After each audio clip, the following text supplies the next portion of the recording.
Iran के सरवान शहर पर अमेरिका का हमला। ब्रेकिंग इस वक्त की बड़ी खबर शॉट्स के साथ। पाकिस्तानी सीमा के करीब रिहायशी इलाके पर बमबारी। विजय 50-50 रहेंगे ये सारे शॉट्स। तटीय इलाकों के बाद अब अंदरूनी ठिकानों पर हमला हुआ है। बड़ी खबर, मिसाइल लॉन्चिंग बेस को तबाह करने की कोशिश है। अगली बड़ी खबर सीधे आइए, ब्रेक करिए। अमेरिकी बमबारी से ईरान में कोहराम। ब्रेकिंग और शॉट। अमेरिका का ईरान पर 5 घंटे तक लगातार हमला। ब्रेकिंग और शॉट। ये देखिए, अमेरिकी हमलों से लाल हुआ तेहरान का आसमान। अगली बड़ी खबर, ब्रेक करिए जरा। ईरान पर अमेरिका का लगातार तीसरी रात बड़ा हमला। ब्रेकिंग और शॉट।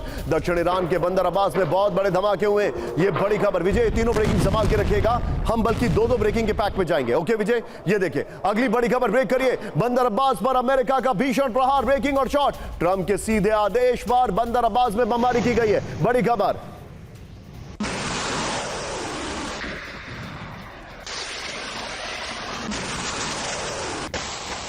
और बड़ी खबर सीधे आइए, ब्रेक करिए। इस वक्त की बड़ी खबर, ईरान पर अमेरिका का सी ड्रोन से हमला। ये देखिए जरा, पहली बार अमेरिका ने सी ड्रोन का इस्तेमाल किया है। ब्रेकिंग और शॉट। यूक्रेनी स्टाइल के सी ड्रोन से ईरान पर हमला किया है। कहा यह जा रहा है कि यूक्रेन से बहुत कुछ सीखा गया इस युद्ध में।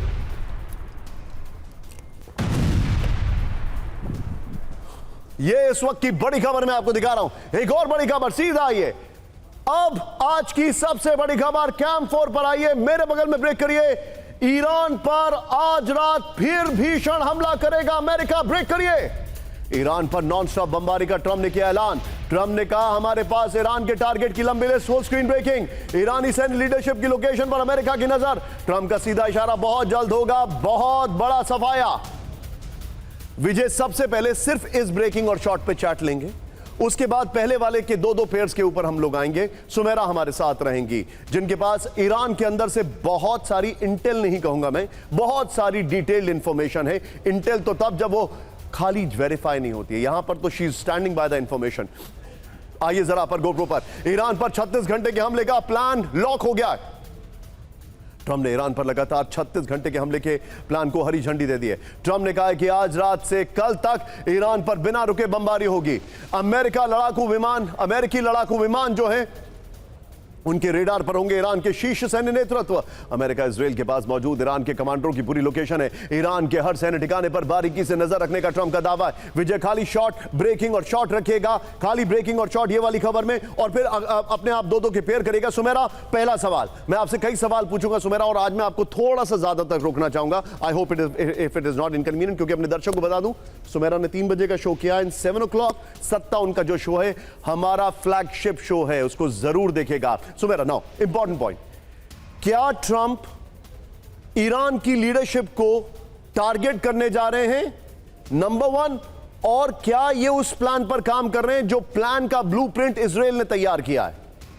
निशांत, टारगेट कर सकते हैं, बहुत प्रिसाइज इंफॉर्मेशन उनके पास है, इसी वजह से मुश्तबा खामनेई सामने नहीं आए हैं। ये बार बार कहा जाता रहा है, जब हम ईरान में थे हमें इस बात की जानकारी भी दी गई कि इतनी प्रिसाइज इंफॉर्मेशन थी उस रात जब हमला हुआ था कि एक कंपाउंड पर हमला किया गया जो घर था, लेकिन वहां से जब मूव किया गया दूसरी जगह तो वहां पर भी अटैक किया गया, यानी बहुत प्रिसाइज इंफॉर्मेशन थी, तो अटैक कर सकते हैं। लेकिन हासिल क्या होगा? हासिल कुछ नहीं होगा, क्योंकि जिस तरह का मुज़ाक पावर स्ट्रक्चर है ईरान में वो मौजूद रहेगा। ये अब तक उन्हें समझ आ जाना चाहिए था, लेकिन उसके बावजूद वो एक सेटबैक देना चाहते हैं। उस रणनीति का ये हिस्सा हो सकता है। ओके, अब ये जो अटैक हुए हैं सुमेरा, जो कल रात में ईरान पर हुए हैं, इससे कितना डैमेज हुआ है? क्या एनालिसिस आपको मिल रहा है वहां पर? निशान, डैमेज है, और अमेरिका जिस रणनीति पे काम कर रहा है, ये ईरान के भीतर से भी जानकारी मिल रही है कि अमेरिका उस इंफ्रास्ट्रक्चर को टारगेट कर रहा है, उन टावर्स को टारगेट कर रहा है, जिससे कि स्ट्रेट ऑफ हॉर्मुज पर जो निगरानी है ईरान की वो प्रभावित हो।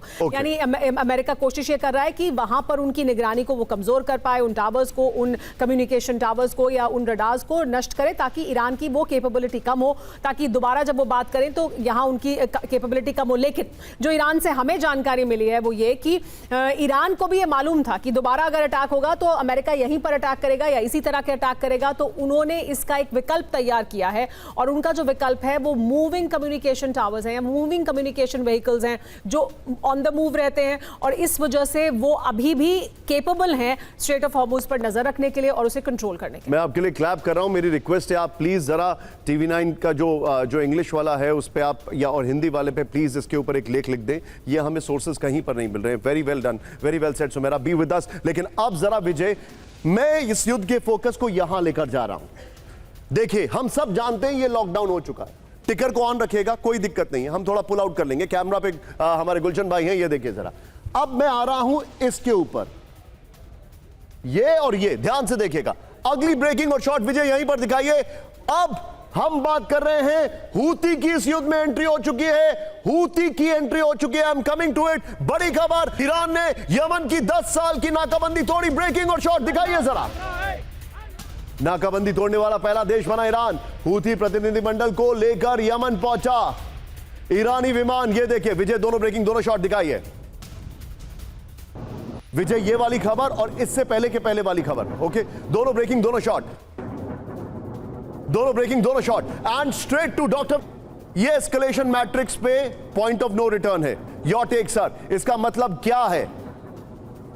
देखिए, सऊदी का एंट्री, स्पेशली सना के ऊपर का अटैक जो है, सऊदी इजरायलियों का काम कहें, ये हमें समझना जरूरी है।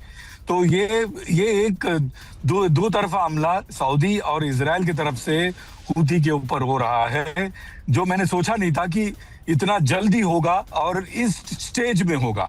सबसे पहली बात। और दूसरी बात क्या है कि Houthi as a second fiddle to Iran जितनी कामयाबी हासिल कर सकता था सना से, वो बिल्कुल ही ना के बराबर हो चुका है सऊदी की एंट्री की वजह से। ये एक एस का तो या तुरुप का पत्ता समझ लीजिए, जो शायद इजराइल ने चला है, और ये बहुत ही खतरनाक होने वाला है ईरान के लिए। निशांत जी।